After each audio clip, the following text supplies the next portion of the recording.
परमेश्वर के पुत्र यीशु मसीह के सुसमाचार का आरंभ, जैसा यशायाह भविष्यद्वक्ता की पुस्तक में लिखा है, देख मैं अपने दूत को तेरे आगे भेजता हूँ जो तेरे लिए मार्ग सुधारेगा। जंगल में एक पुकारने वाले का शब्द सुनाई दे रहा है कि प्रभु का मार्ग तैयार करो और उसकी सड़कें सीधी करो। यूहन्ना आया जो जंगल में बपतिस्मा देता और पापों की क्षमा के लिए मन फिराव के बपतिस्मा का प्रचार करता था।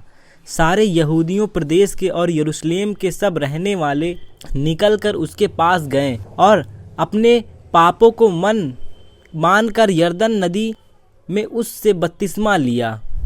यूहन्ना ऊँट के रोम का वस्त्र पहने और अपनी कमर में चमड़े का कटिबंध बांधे रहता था तथा टिड्डियाँ और वन मधु खाया करता था और यह प्रचार करता था, मेरे बाद वह आने वाला है जो मुझसे शक्तिमान है। मैं इस योग्य नहीं कि झुककर उसके जूतों का बंद खोलूं। मैंने तो तुम्हें जल से बपतिस्मा दिया है, पर वह तुम्हें पवित्र आत्मा से बपतिस्मा देगा।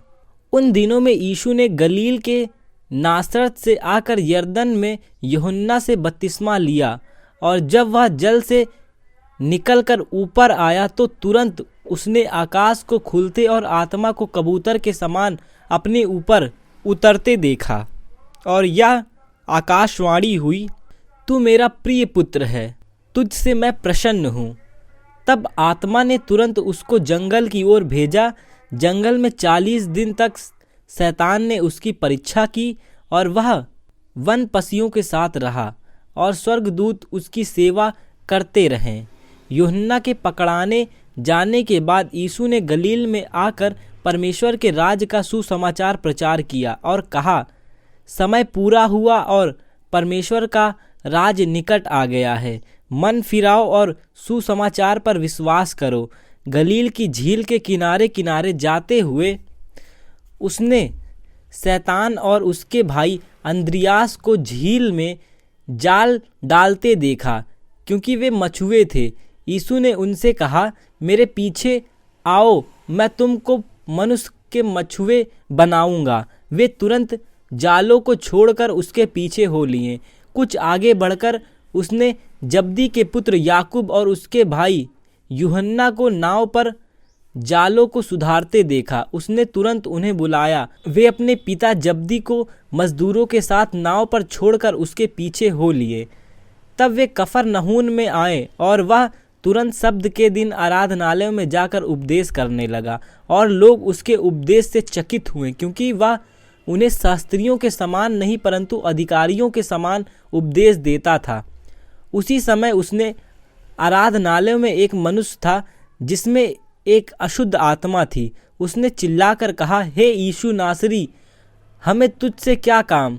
क्या तू हमें नष्ट करने आया है? मैं तुझे जानता हूँ, तू कौन है, परमेश्वर का पवित्र जन। यीशु ने उसे डांट कर कहा, चुप रह और उसमें से निकल जा। तब अशुद्ध आत्मा उसको मरोड़कर और बड़े शब्द से चिल्लाकर उसमें से निकल गई। इस पर सब लोग आश्चर्य करते हुए आपस में वाद विवाद करने लगे, यह क्या बात है? यह तो कोई नया उपदेश है। वह अधिकार के साथ अशुद्ध आत्माओं को भी आज्ञा देता है और वे उसकी आज्ञा मानते हैं। और उसका नाम तुरंत गलील के आसपास के सारे प्रदेश में फैल गया।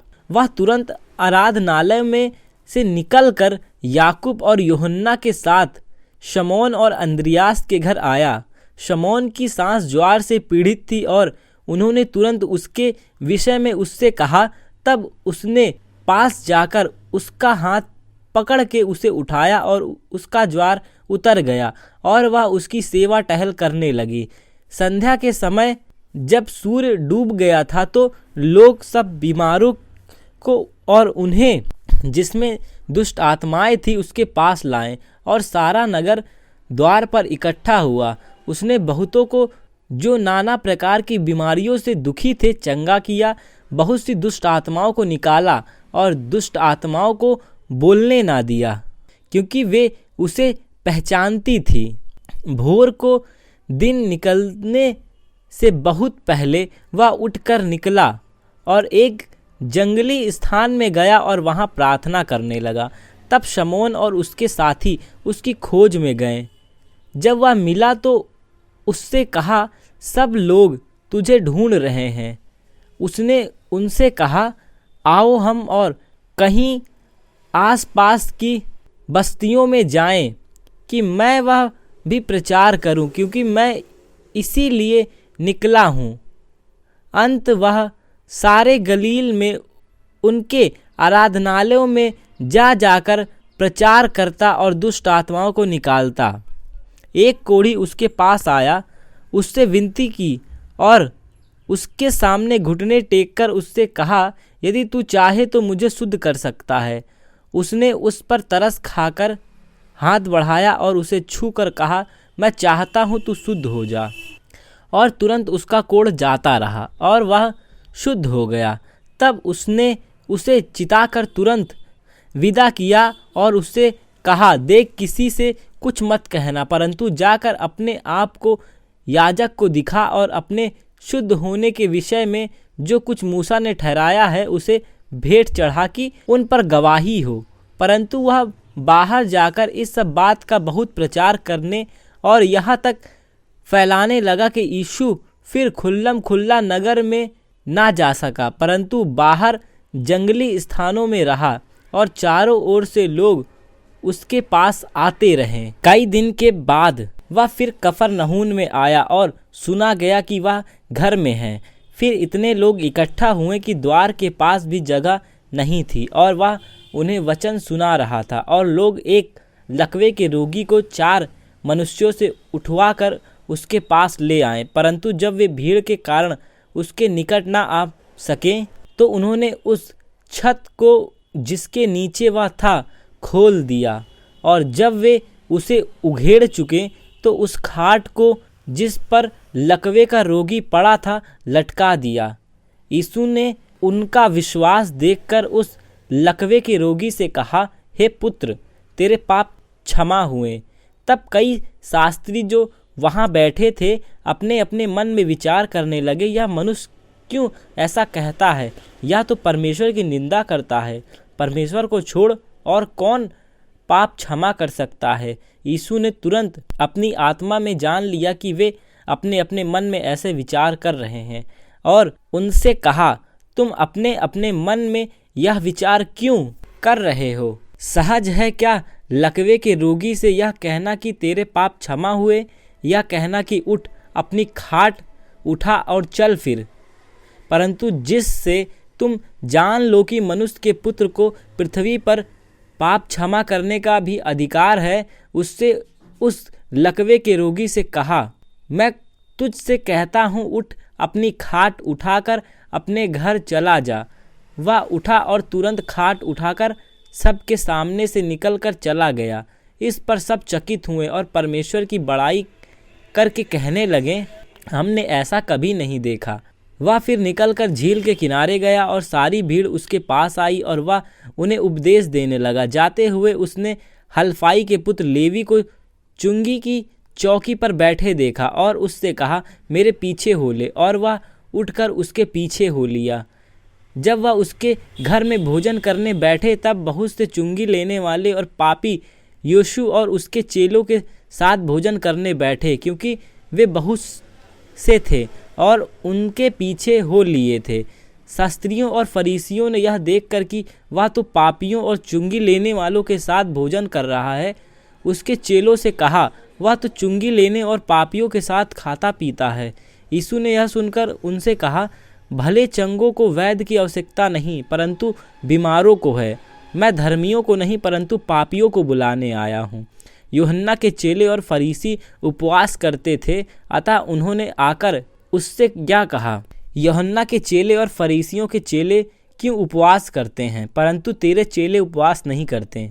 यीशु ने उससे कहा, जब तक दूल्हा बारातियों के साथ रहता है क्या वे उपवास कर सकते हैं? अतः जब तक दूल्हा उनके साथ है तब तक वे उपवास नहीं कर सकते, परंतु वे दिन आएंगे जब दूल्हा उनसे अलग किया जाएगा, उस समय वे उपवास करेंगे। कोरे कपड़े का पैबंद पुराने वस्त्र पर कोई नहीं लगाता, नहीं तो वह पैबंद उसमें से कुछ खींच लेता है, अर्थात नया पुराने से, और वह पहले से अधिक फट जाएगा। नए दाख रस को पुरानी मस्कों में कोई नहीं रखता, नहीं तो दाख रस मस्कों को फाड़ देगा और दाख रस और मस्के दोनों नष्ट हो जाएंगी, परंतु नया दाख रस नई मस्कों में भरा जाता है। ऐसा हुआ कि वह शब्द के दिन खेतों में से होकर जा रहा था और उसके चेले चलते हुए बाले तोड़ने लगे। तब फरीसियों ने उससे कहा, देख, ये शब्द के दिन वह काम क्यों करते हैं जो उचित नहीं। उसने उससे कहा, क्या तुमने यह कभी नहीं पढ़ा कि जब दाऊद को आवश्यकता हुई और जब वह उसके साथी भूखे थे तब उसने क्या किया था? उसने कैसे अबियातार महायाजक के समय परमेश्वर के भवन में जाकर भेंट की रोटियां खाईं, जिसका खाना याजकों को छोड़ और किसी को उचित नहीं था, और अपने साथियों को भी दी। तब उसने उनसे कहा, शब्द का दिन मनुष्यों के लिए बनाया गया है, ना कि मनुष्य शब्द के दिन के लिए। इसलिए मनुष्य का पुत्र शब्द के दिन का भी स्वामी है। वह फिर आराधनालयों में गया। वहाँ एक मनुष्य था जिसका हाथ सूख गया था, और वे उस पर दोष लगाने के लिए उसकी घात में लगे हुए थे कि देखें वह शब्द के दिन उसे चंगा करता है कि नहीं। उसने सूखे हाथ वाले मनुष्य से कहा, बीच में खड़ा हो और उनसे कह, क्या शब्द के दिन भला करना उचित है या बुरा करना, प्राण को बचाना या मारना? पर वे चुप रहें। उसने उनके मन की कठोरता से उदास होकर उनको क्रोध से चारों ओर देखा और उस मनुष्य से कहा, अपना हाथ बढ़ा। उसने बढ़ाया और उसका हाथ अच्छा हो गया। तब फरीसी बाहर जाकर तुरंत हेरोदेशियों के साथ उसके विरोध में सम्मति करने लगे कि उसे किस प्रकार नष्ट करें। यीशु अपने चेलों के साथ झील की ओर चला गया और गलील से एक बड़ी भीड़ उसके पीछे होली, और यहूदियों और यरूशलेम और इदूमियों और यरदन के पार और सूर और सैदा के आसपास से एक बड़ी भीड़ यह सुनकर कि वह कैसे अचंभे के काम करता है उसके पास आई। उसने अपने चेलों से कहा, भीड़ के कारण एक छोटी नाव मेरे लिए तैयार कर, ताकि वे मुझे दबा न सके, क्योंकि उसने बहुतों को चंगा किया था। इसलिए जितने लोग रोगग्रस्त थे उसे छूने के लिए उस पर गिर पड़ते थे। अशुद्ध आत्माएं भी जब उसे देखती थी तो उसके आगे गिर पड़ती थी और चिल्लाकर कहती थी कि तू परमेश्वर का पुत्र है, और उसने उन्हें बहुत चिताया कि मुझे प्रकट ना करना। फिर वह पहाड़ पर चढ़ गया और जिन्हें वह चाहता था उन्हें अपने पास बुलाया और वे उसके पास आए। तब उसने 12 पुरुषों को नियुक्त किया कि वे उसके पास साथ साथ रहें, और वह उन्हें भेजे कि वे प्रचार करें और दुष्ट आत्माओं को निकालने का अधिकार रखें। वे ये हैं, शमौन जिसका नाम उसने पतरस रखा, और जब्दी का पुत्र याकूब, और याकूब का भाई यूहन्ना जिसका नाम उसने बुआ नरगिस अर्थात गर्जन का पुत्र रखा, और अंद्रियास और फिलिपुस और बर्तुल्लैम और मत्ती और थोमा और हल्फई का पुत्र याकूब और तद्दै और शमौन कनानी और यहूदा इस्करियोती जिसने उसे पकड़वाया भी था। तब वह घर में आया और ऐसी भीड़ इकट्ठी हो गई कि वे रोटी भी ना खा सकें। तब उसके कुटुंबियों ने यह सुना तो वे उसे पकड़ने के लिए निकले, क्योंकि वे कहते थे कि उसका चित्त ठिकाने नहीं है। शास्त्री भी जो यरूशलेम से आए थे या कहते थे उसमें शैतान है, और वह दुष्ट आत्माओं के सरदार की सहायता से दुष्ट आत्माओं को निकालता है। इसलिए वह उन्हें पास बुलाकर उनसे दृष्टांतों में कहने लगा, शैतान कैसे शैतान को निकाल सकता है? यदि किसी राज में फूट पड़े तो वह राज कैसे स्थिर रह सकता है? और यदि किसी घर में फूट पड़े तो वह घर कैसे स्थिर रह सकेगा? इसलिए यदि शैतान अपना ही विरोध होकर अपने में फूट डाले तो वह कैसे बना रह सकता है? उसका तो अंत ही हो जाएगा। परंतु कोई मनुष्य किसी बलवंत के घर में घुसकर उसका माल नहीं लूट सकता, जब तक कि वह पहले उस बलवंत को बांध न ले, और तब उसके घर को लूट लेगा। मैं तुमसे सच सच कहता हूँ कि मनुष्य की संतान के सब पाप और निंदा जो वे करते हैं क्षमा की जाएगी, परंतु जो कोई पवित्र आत्मा से विरुद्ध निंदा करे वह कभी भी क्षमा न किया जाएगा, वरन वह अनंत पाप का अपराधी ठहरेगा, क्योंकि वे यह कहते थे कि उसमें अशुद्ध आत्मा है। तब उसकी माता और उसके भाई आए और बाहर खड़े होकर उसे बुलवा भेजा। भीड़ उसके आसपास बैठी थी और उन्होंने उससे कहा, देख तेरी माता और तेरे भाई बाहर तुझे ढूंढते हैं। उसने उन्हें उत्तर दिया, मेरी माता और मेरे भाई कौन हैं? और उन पर जो उसके आसपास बैठे हैं दृष्टि करके कहा, देखो मेरी माता और मेरे भाई ये हैं, क्योंकि जो कोई परमेश्वर की इच्छा पर चले वही मेरा भाई और वही मेरी बहन और वही मेरी माता है। वह फिर झील के किनारे उपदेश देने लगा और ऐसी बड़ी भीड़ उसके पास इकट्ठा हो गई कि वह झील में एक नाव पर चढ़कर बैठ गया और सारी भीड़ भूमि पर झील के किनारे खड़ी रही और वह उन्हें दृष्टांतों में बहुत सी बातें सिखाने लगा। और उपदेश में उसने कहा, सुनो, एक बीज बोने वाला बीज बोने निकला। बोते समय कुछ मार्ग के किनारे गिरा और पक्षियों ने आकर उन्हें चुग लिया। कुछ पथरीली भूमि पर गिरा जहां उसको बहुत मिट्टी ना मिली और गहरी मिट्टी ना मिलने के कारण जल्दी उग आया, और जब सूर्य निकला तो जल गया और जड़ ना पकड़ने के कारण सूख गया। कुछ झाड़ियों में गिरा और कुछ झाड़ियों ने बढ़कर उसे दबा दिया और वह फल न लाया। परंतु कुछ अच्छी भूमि पर गिरा और वह उगा और बढ़कर फलवंत हुआ, और कोई 30 गुना, कोई 60 गुना, कोई 100 गुना फल लाया। तब उसने कहा, जिसके पास सुनने के लिए कान हो वह सुन ले। जब वह अकेला रह गया तो उसके साथियों ने 12 समेत उससे इन दृष्टांतों के विषय में पूछा। उसने उससे कहा, तुमको परमेश्वर के राज्य के भेद की समझ दी गई है, परंतु बाहर वालों के लिए सब बातें दृष्टांतों में होती है, इसलिए कि वे देखते हुए देखें और उन्हें सुझाई ना पड़े, और सुनते हुए सुने और ना समझे, ऐसा ना हो कि वे फिरें और क्षमा किया जाए। फिर उसने उनसे कहा, क्या तुम यह दृष्टांत नहीं समझते? तो फिर और सब दृष्टांतों को कैसे समझोगे? बोने वाले वचन बोता है जो मार्ग के किनारे हैं, जहाँ वचन बोया जाता है, वे ये हैं कि जब उन्होंने सुना तो शैतान तुरंत आकर वचन को जो उनमें बोया गया था उठा ले गया। वैसे ही जो पथरीली भूमि पर बोए जाते हैं, ये वे हैं जो वचन को सुनकर तुरंत आनंद से ग्रहण कर लेते हैं, परंतु अपने भीतर जड़ न रखने के कारण वे थोड़े ही दिनों के लिए रहते हैं। इसके बाद जब वचन के कारण उन पर क्लेश या उपद्रव आता है तो वे तुरंत ठोकर खाते हैं। जो झाड़ियों में बोए गए ये वे हैं जिन्होंने वचन सुना और संसार की चिंता और धन का धोखा और अन्य वस्तुओं का लोभ उनमें समाकर वचन को दबा देता है और वह निष्फल रह जाता है। और जो अच्छी भूमि में बोए गए वे ये हैं जो वचन सुनकर ग्रहण करते हैं और फल लाते हैं, कोई 30 गुना, कोई 60 गुना, कोई 100 गुना। उसने उससे कहा, क्या दिए को इसलिए लाते हैं कि पैमाने या खाट के नीचे रखे जाएं? क्या इसलिए नहीं कि वे दीवट पर रखे जाएं? क्योंकि कोई वस्तु छिपी नहीं, परंतु इसलिए कि प्रकट हो जाए, और ना कुछ गुप्त है जो इसलिए कि प्रकट हो जाए। यदि किसी के सुनने के कान हो तो वह सुन ले। फिर उसने उनसे कहा, चौकस रहो कि क्या सुनते हो।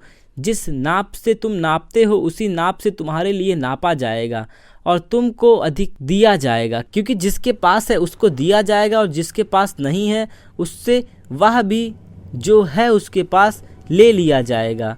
फिर उसने कहा, परमेश्वर का राज ऐसा है जैसे कोई मनुष्य भूमि पर बीज छोटे और रात को सोए और दिन को जागे, और वह बीज ऐसे उगे और ऐसे बढ़े कि वह ना जाने। पृथ्वी आप से आप फल लाती है, पहले अंकुर, तब बाल, तब बालों में तैयार दाना, परंतु जब दाना पक जाता है तब तुरंत हंसिया लगाता है क्योंकि कटनी आ पहुंचती है। फिर उसने कहा, परमेश्वर के राज की उपमा किससे दे और किस दृष्टांत से उसका वर्णन करे? वह राई के दाने के समान है। जब भूमि में बोया जाता है तो जो भूमि के सब बीजों से छोटा होता है, परंतु जब बोया गया तो उगकर सब साग पात से बड़ा हो जाता है और उसकी ऐसी बड़ी डालियां निकलती है कि आकाश के पक्षी उसकी छाया में बसेरा कर सकते हैं। वह उन्हें इस प्रकार के बहुत से दृष्टांत दे देकर उनकी समझ के अनुसार वचन सुनाता था और बिना दृष्टांत कहे वह उनसे कुछ भी नहीं कहता था, परंतु एकांत में वह अपने निज चेलों को सब बातों का अर्थ बताता था। उसी दिन सांझ हुई तो उसने अपने चेलों से कहा, आओ हम पार चलें। और वे भीड़ को छोड़कर जैसे वह था वैसे ही उसे नाव पर साथ ले चले और उसके साथ और भी नावी थे। तब बड़ी आंधी आई और लहरें नाव पर यहाँ तक लगी कि वह पानी से भर जाती थी, पर वह आप पिछले भाग में गद्दी पर सो रहा था। तब उन्होंने उसे जगाकर उससे कहा, हे गुरु, क्या तुझे चिंता नहीं है कि हम नष्ट हुए जाते हैं? तब उसने उठकर आंधी को डांटा और पानी से कहा, शांत रह, थम जा। और आंधी थम गई और बड़ा चैन हो गया। और उसने कहा, तुम क्यों डरते हो? क्या तुम्हें अब तक विश्वास नहीं? वे बहुत ही डर गए और आपस में बोले, यह कौन है कि आंधी और पानी भी उसकी आज्ञा मानते हैं। वे झील के किनारे गिरासेनियों के देश में पहुँचे। जब वह नाव पर से उतरा तो तुरंत एक मनुष्य जिसमें अशुद्ध आत्मा थी कब्रों से निकलकर उसे मिला। वह कब्रों में रहा करता था और कोई उसे शक्लों से भी ना बांध सकता था, क्योंकि वह बार बार बेड़ियों और शक्लों से बांधा गया था। पर उसने शक्लों को तोड़ दिया और बेड़ियों के टुकड़े टुकड़े कर दिए थे और कोई उसे वश में नहीं कर सकता था। वह लगातार रात दिन कब्रों और पहाड़ों में चिल्लाता और अपने को पत्थर से घायल करता था। वह यीशु को दूर ही से देखकर दौड़ा, उसे प्रणाम किया और ऊंचे शब्द से चिल्लाकर कहा, हे यीशु, परम प्रधान परमेश्वर के पुत्र, मुझे तुझसे क्या काम? मैं तुझे परमेश्वर की शपथ देता हूँ कि मुझे पीड़ा न दे। क्योंकि उसने उससे कहा था, हे अशुद्ध आत्मा, इस मनुष्य से निकल जा। उसने उससे पूछा, तेरा क्या नाम है? उसने उससे कहा, मेरा नाम सेना है, क्योंकि हम बहुत हैं। और उसने उससे बहुत विनती की, हमें इस देश से बाहर ना भेज। वहाँ पहाड़ पर सूअर का एक बड़ा झुंड चर रहा था। उन्होंने उससे विनती की और कहा, हमें उस सूअर में भेज दे कि हम उनके भीतर जाएं। अंत उसने उन्हें आज्ञा दी और अशुद्ध आत्मा निकलकर सूअरों के भीतर बैठ गई और झुंड, जो कोई 2000 था, कड़ाड़े पर से झपट कर झील में जा पड़ी और डूब मरा। उनके चारवाहों ने भागकर नगर और गांवों में समाचार सुनाया और जो हुआ था लोग उसे देखने आए। यीशु के पास आकर वे उनको, जिसमें दुष्ट आत्माएं थी अर्थात जिसमें सेना समाई थी, कपड़े पहने और सचेत बैठे देखकर डर गए। देखने वालों ने उसका, जिसमें दुष्ट आत्माएं थी, और सूअर का पूरा हाल उनको कह सुनाया। तब वे उससे विनती करके कहने लगे कि हमारी सीमा से चला जा। जब वह नाव पर चढ़ने लगा तो वह, जिसमें पहले दुष्ट आत्माएं थी, उससे विनती करने लगा, मुझे अपने साथ रहने दे। परंतु उसने उसे आज्ञा दी और उसने कहा, अपने घर जाकर अपने लोगों को बता कि तुझ पर दया करके प्रभु ने तेरे लिए कैसे बड़े काम किए हैं। वह जाकर दिकापुलिस में इस बात का प्रचार करने लगा कि यीशु ने मेरे लिए कैसे बड़े काम किए, और सब लोग अचंभा करते थे। जब यीशु नाव से पार गया तो एक बड़ी भीड़ उसके पीछे इकट्ठी हो गई। वह झील के किनारे ही था कि याईर नामक आराधनालय के सरदार में से एक आया और उसे देखकर उसके पांव पर गिरा और यह कहकर उससे बहुत विनती की, मेरी छोटी बेटी मरने पर है, तू आकर उस पर हाथ रख कि वह चंगी हो, जीवित रहे। तब वह उसके साथ चला और बड़ी भीड़ उसके पीछे हो ली, यहाँ तक कि लोग उस पर गिरे पड़े थे। एक स्त्री थी जिसको 12 वर्ष से लहू बहने का रोग था। उसने बहुत वैद्य से बड़ा दुख उठाया और अपना सब माल व्यय करने पर भी उसे कुछ लाभ नहीं हुआ, परंतु और भी रोगी हो गई थी। तब यीशु की चर्चा सुनकर भीड़ में से उसके पीछे से आई और उसके वस्त्र को छू लिया, क्योंकि वह कहती थी, यदि मैं उसके वस्त्र को छू लूँगी तो चंगी हो जाऊँगी। और तुरंत उसका लहू बहना बंद हो गया और उसने अपनी देह में जान लिया कि मैं उस बीमारी से अच्छी हो गई हूँ। यीशु ने तुरंत अपने में जान लिया कि मुझसे सामर्थ निकली है और भीड़ में पीछे फिरकर पूछा, मेरा वस्त्र किसने छुआ? उसने चेलों से उससे कहा, तू देखता है कि भीड़ तुझ पर गिरी पड़ती है और तू कहता है कि किसने मुझे छुआ? तब उसने उसे देखने के लिए जिसने यह काम किया था चारों ओर दृष्टि की। तब वह स्त्री जानकर कि मेरी कैसी भलाई हुई है, डरती और कांपती हुई आई और उसके पांवों में गिरकर उससे सब हाल सच सच कह दिया। उसने उससे कहा, पुत्री, तेरा विश्वास ने तुझे चंगा किया है, कुशल से जा और अपनी इस बीमारी से बची रहे। वह यह कह ही रहा था कि आराधनालय के सरदार के घर से लोगों ने आकर कहा, तेरी बेटी तो मर गई, अब गुरु को क्यों दुख देता है? जो बात वे कह रहे थे उसको यीशु ने अनसुनी करके आराधनालय के सरदार से कहा, मत डर, केवल विश्वास रख। और उसने पतरस और याकूब के भाई यूहन्ना को छोड़ अन्य किसी को अपने साथ आने न दिया। आराधनालय के सरदार के घर में पहुंचकर उसने लोगों को बहुत रोते और चिल्लाते देखा। तब उसने भीतर जाकर उनसे कहा, तुम क्यों हल्ला मचाते और रोते हो? लड़की मरी नहीं परंतु सो रही है। वे हंसी करने लगे, परंतु उसने सबको निकालकर लड़की के माता पिता और अपने साथियों के साथ भीतर जहाँ लड़की पड़ी थी गया और लड़की का हाथ पकड़कर उससे कहा, तालिता कूमी, जिसका अर्थ है, हे लड़की, मैं तुझे कहता हूँ उठ। और लड़की तुरंत उठकर चलने लगी, क्योंकि वह 12 वर्ष की थी। इस पर लोग बहुत चकित हो गए। फिर उसने उन्हें चिताकर आज्ञा दी कि यह बात कोई जानने ना पाए और कहा, इसे कुछ खाने को दो। वहाँ से निकलकर वह अपने देश में आया और उसके चेले भी उसके पीछे गए। शब्द के दिन वह आराधनालय में उपदेश करने लगा और बहुत से लोग सुनकर चकित हुए और कहने लगे, इसको ये बातें कहाँ से आ गई? यह कौन सा ज्ञान है जो इसको दिया गया है? कैसे सामर्थ्य के काम इसके हाथों में प्रकट होते हैं? क्या यह वही बड़ाई नहीं जो मरियम का पुत्र और याकूब, यूसेस, यहूदा और शमौन का भाई है? क्या उसकी बहन यहाँ हमारे बीच में नहीं रहती? इसलिए उन्होंने उसके विषय में ठोकर खाई। यीशु ने उससे कहा, भविष्यद्वक्ता का अपने देश और अपने कुटुंब और अपने घर को छोड़ और कहीं निरादर नहीं होता। वह वहाँ कोई सामर्थ का काम ना कर सका, केवल थोड़े से बीमारों पर हाथ रखकर उन्हें चंगा किया और उसे उनके अविश्वास पर आश्चर्य हुआ और वह चारों ओर के गांवों में उपदेश करता फिरा। उसने 12 को अपने पास बुलाया और उन्हें 2-2 करके भेजने लगा और उन्हें अशुद्ध आत्मा का अधिकार दिया। उसने उन्हें आज्ञा दी, मार्ग के लिए लाठी छोड़ और कुछ ना लो, ना तो रोटी, ना झोली, ना बटुए में पैसा, परंतु जूतियाँ पहनो और 2-2 कुर्ते ना पहनो। और उसने उनसे कहा, जहाँ कहीं तुम किसी घर में उतरो तो जब तक वहाँ से विदा ना हो तब तक उसी घर में ठहरे रहो।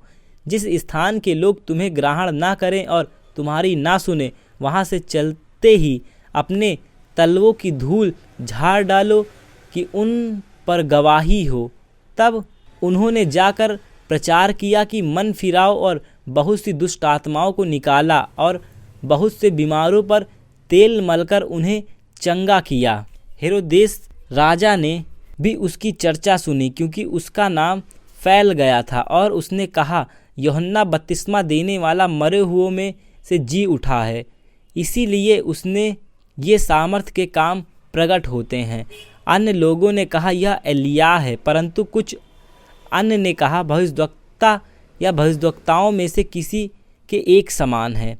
हेरोदेस ने यह सुनकर कहा, जिस यूहन्ना का सिर मैंने कटवाया था वही जी उठा है। हेरोदेस ने अपने भाई फिलिप्पुस की पत्नी हेरोदियास के कारण, जिससे उसने विवाह कर लिया था, लोगों को भेजकर यूहन्ना को पकड़वाकर बंदी गृह में डाल दिया था, क्योंकि यूहन्ना ने हेरोदेस से कहा था, अपने भाई की पत्नी को रखना तुझे उचित नहीं। इसलिए हेरोदियास उससे बैर रखती और यह चाहती थी कि उसे मरवा डाले, परंतु ऐसा ना हो सका क्योंकि हेरोद्यास यूहन्ना को धर्मी और पवित्र पुरुष जानकर उससे डरता था और उसे बचाए रखता था और उसकी बातें सुनकर बहुत घबराता था, पर आनंद से सुनता था। ठीक अवसर आया जब हेरोदेस ने अपने जन्मदिन में अपने प्रधानों और सेनापतियों और गलील के बड़े लोगों के लिए भोज किया, तो हेरोदियास की बेटी भीतर आई और नाच कर हेरोदेस को और उसके साथ बैठने वालों को प्रसन्न किया। तब राजा ने उस लड़की से कहा, तू जो चाहे मुझसे मांग, मैं तुझे दूंगा। और उससे शपथ खाई, मैं अपने आधे राज तक जो कुछ तू मांगे मुझसे वो दे दूंगा। उसने बाहर जाकर अपनी माता से पूछा, मैं क्या मांगू? वह बोली, यूहन्ना बपतिस्मा देने वाले का सिर। वह तुरंत राजा के पास भीतर आई और उससे विनती की, मैं चाहती हूँ कि तू अभी यूहन्ना बपतिस्मा देने वाले का सिर एक थाल में मुझे मंगवा दे। तब राजा बहुत उदास हुआ, परंतु अपनी शपथ के कारण और साथ बैठने वालों के कारण उसे टालना न चाहा। अतः राजा ने तुरंत एक सिपाही को आज्ञा देकर भेजा कि उसका सिर काट लाए। उसने जेल खाने में जाकर उसका सिर काटा और एक थाल में रखकर लाया और लड़की को दिया और लड़की ने अपनी माँ को दिया। यह सुनकर यूहन्ना के चेले आए और उसके शव को ले गए और कब्र में रखा। प्रेरितों ने यीशु के पास इकट्ठे होकर जो कुछ उन्होंने किया और सिखाया था सब उसको बताया। उसने उनसे कहा, तुम आप अलग किसी एकांत स्थान में चलकर थोड़ा विश्राम करो, क्योंकि बहुत लोग आते जाते थे और उन्होंने खाने का अवसर भी नहीं मिलता था। इसलिए वे नाव पर चढ़कर सुनसान जगह में अलग चले गए। बहुतों ने उन्हें जाते देखकर पहचान लिया और सब नगरों से इकट्ठे होकर वहां पैदल दौड़े और उनसे पहले जा पहुँचे। उसने उतरकर बड़ी भीड़ देखी और उन पर तरस खाया, क्योंकि वे उन भेड़ों के समान थे जिनका कोई रखवाला ना था, और वह उन्हें बहुत सी बातें सिखाने लगा।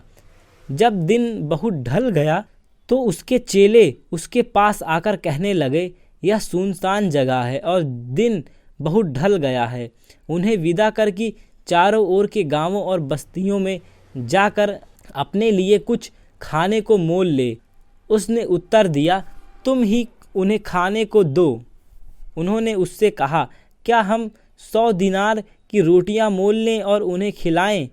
उसने उनसे कहा, जाकर देखो तुम्हारे पास कितनी रोटियां हैं। उन्होंने मालूम करके कहा, 5 और 2 मछलियां। तब उसने उन्हें आज्ञा दी कि सबको हरी घास पर पांति पांति से बैठा दो, और वे 100-100 और 50-50 करके पांति पांति में बैठ गए। उसने उन 5 रोटियों को और 2 मछलियों को लिया और स्वर्ग की ओर देखकर धन्यवाद किया और रोटियां तोड़ तोड़कर चेलों को देता गया कि वे लोगों को परोसें, और वे मछलियां भी उन सब में बांट दी। सब खाकर तृप्त हो गए और उन्होंने टुकड़ों से 12 टोकरियां भरकर उठाई, और कुछ मछलियां से भी। जिन्होंने रोटियां खाई वे 5000 पुरुष थे। तब उसने तुरंत अपने चेलों को नाव पर चढ़ने के लिए विवश किया कि वे उससे पहले इस पार बैतसैदा को चले जाएं, जब तक कि वह लोगों को विदा करे। उन्हें विदा करके वह पहाड़ पर प्रार्थना करने को गया। जब सांझ हुई तो नाव झील के बीच में थी और वहां अकेले भूमि पर था। जब उसने देखा कि वे खेत खेत घबरा गए हैं क्योंकि हवा उनके विरुद्ध थी, तो रात के चौथे पहर के निकट वह झील पर चलते हुए उसके पास आया और उनसे आगे निकल जाना चाहता था, परंतु उन्होंने उसे झील पर चलते देखकर समझा कि भूत है और चिल्ला उठे, क्योंकि सब उन्हें देखकर घबरा गए। पर उसने तुरंत उनसे बातें की और कहा, ढढ़स बांधो, मैं हूँ, मत डरो। तब वह उनके पास नाव पर आया और हवा थम गई और वे बहुत ही आश्चर्य करने लगे। वे उन रोटियों के विषय में ना समझे कि क्योंकि उनके मन कठोर हो गए थे। वे पार उतरकर गन्नेस रात में पहुँचे और नाव घाट पर लगाई। जब वे नाव पर से उतरे तो लोग तुरंत उसको पहचान कर आसपास के सारे देश में दौड़े और बीमारों को खाटों पर डालकर जहाँ जहाँ समाचार पाया कि वह है वहाँ वहाँ लिए फिरे। और जहाँ कहीं वह गांवों नगरों बस्तियों में जाता था, लोग बीमारों को बाजारों में रखकर उससे विनती करते थे कि वह उन्हें अपने वस्त्र के आंचल ही को छूने दे, और जितने उसे छूते थे वे सब चंगे हो जाते थे।